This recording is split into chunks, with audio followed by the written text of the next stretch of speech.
Muy buenos días, mis apreciados oyentes.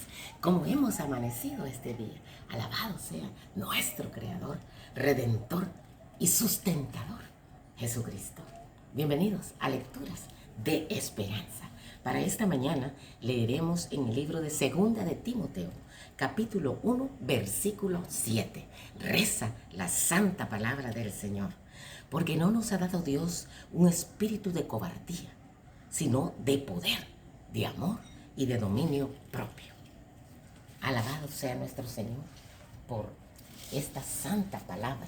Sucede que a medida pasa el tiempo, la sociedad, especialmente allá en Estados Unidos, los países que son superpotencias y otros que están emergiendo, ¿verdad?, de situaciones económicas difíciles. Se está creando ahora, aún en los medios de comunicación especialmente, la censura. ¿Y qué es esto de censura? ¿Por qué se censura? ¿Cuál es el objetivo de censurar a las personas? De prohibir, de restringir. Bueno, el objetivo es tener el control, ¿verdad? Ya sea de algo que atente contra el sistema, la ideología, o inclusive algo que sea dañino para alguien. Pero también ahí se encuentra algo que pueda ser peligroso para los intereses de instituciones religioso-políticas o económicas que quieren mantener en un solo rumbo a las personas, que piensen, que actúen y que sientan de determinada manera.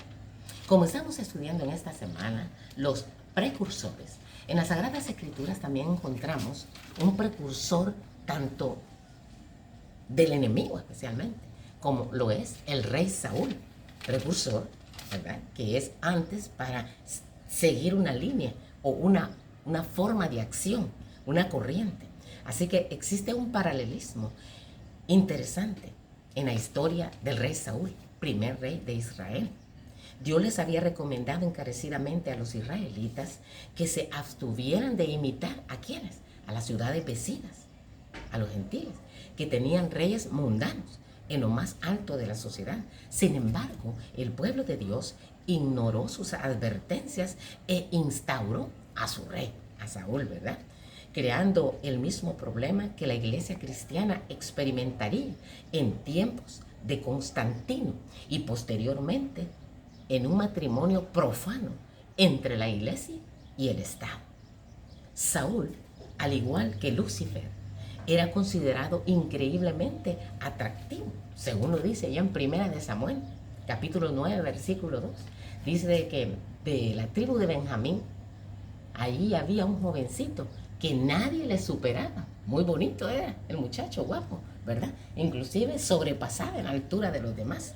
Y allí en Ezequiel 28:12 se lee también, permítemelo, dice Ezequiel 28:8, hijo de hombre, levanta endechas sobre el rey de Tiro y dile, así ha dicho el Señor, tú eras el sello de la perfección, lleno de sabiduría y acabado de hermosura. Dios consideró la investidura del rey Saúl como un rechazo de su propio gobierno sobre los hijos del pacto de Abraham. Primera de Samuel 8:7. Después de Saúl, cada rey fue más malvado que el anterior. Ni siquiera David estuvo exento de esta situación, permitiendo al punto de llegar a cometer grandes atrocidades. Los últimos reyes fueron todavía peores que los primeros reyes.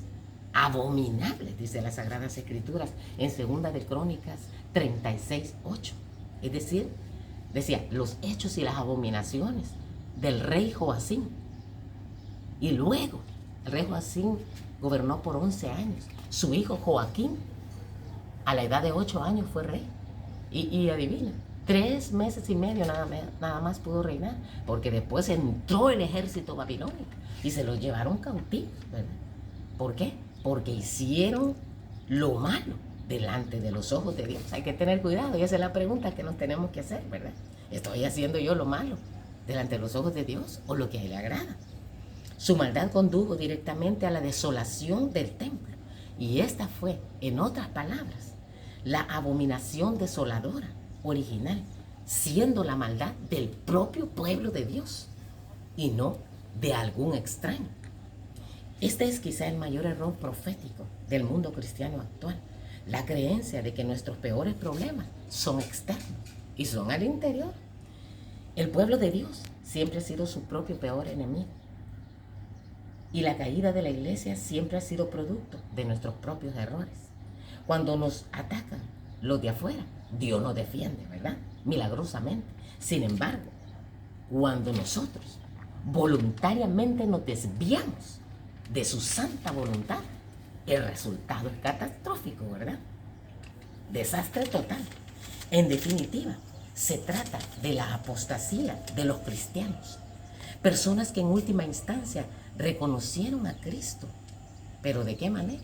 ¿En qué tiempo? Demasiado tarde. Porque como dice ahí, en Apocalipsis 6:16, que quiero leértelo textualmente, y decían a los montes y a las peñas, caigan sobre nosotros, escóndanos del rostro de aquel que está sentado sobre el trono y de la ira del Cordero. Mira qué terrible. Pero lo que hacen, lo hacen demasiado tarde ya, reconociendo a Jesús. Hoy es el tiempo de salvación en el que nosotros debemos de reconocer a Jesús como el único y suficiente Salvador, venir a pacto a través del bautismo y seguir al Cordero por donde quiera que vaya. Pues ya han sido sellados sus destinos. Los destinos de nosotros están siendo sellados hoy mismo. Preparémonos, ¿verdad? Hermanos y amadas hermanas, o tú que me escuchas también. La preparación es ahora, para estar sellado por Dios. Cada día nuestro destino se va definiendo, ¿verdad?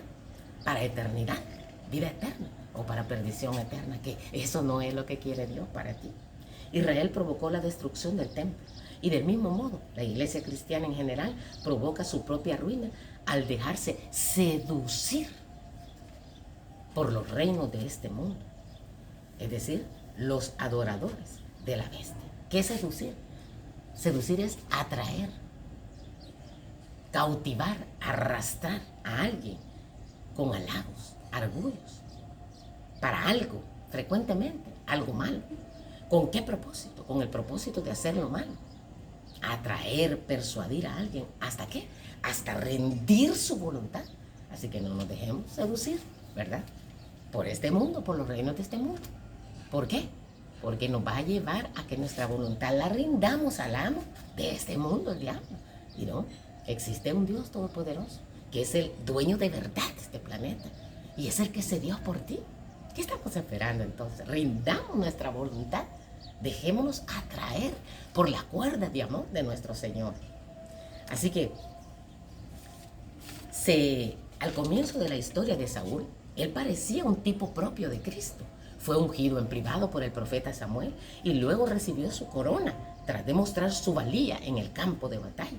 Del mismo modo, Cristo fue ungido como nuestro sumo sacerdote cuando regresó al cielo, según Hechos 2:33, y recibe su reino luego de que el juicio certifica al universo que él se ha ganado su corona, como está allí en el libro de Daniel, capítulo 7, versículos 13 y 14.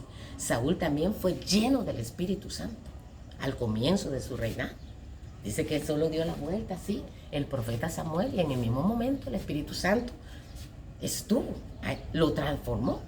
Al igual que Cristo fue ungido por el Espíritu al regresar al cielo, según Hechos 2:33, hay claros paralelismos aquí, hasta que nos adentramos en la historia y vemos que Saúl empieza bien, ¿verdad? Pareciéndose a Jesús, pero termina ¿de qué manera? Siendo o parecido al anticristo, más que a Cristo. De hecho, empieza a parecerse a la segunda bestia de Apocalipsis 13. Los Estados Unidos nacieron a partir de principios protestantes y republicanos. Era un lugar en el que la abominación de la unión de la iglesia y el Estado del viejo mundo ya no serían obstáculo para quienes deseaban seguir los dictados de su propia conciencia y adorar a Dios como mejor les pareciera, en lugar de verse obligados a rendir culto según los caprichos de un papa o un monarca. Pero con el tiempo esto cambia Y esa voz de dragón empieza a surgir también de la segunda bestia de Apocalipsis 13:11.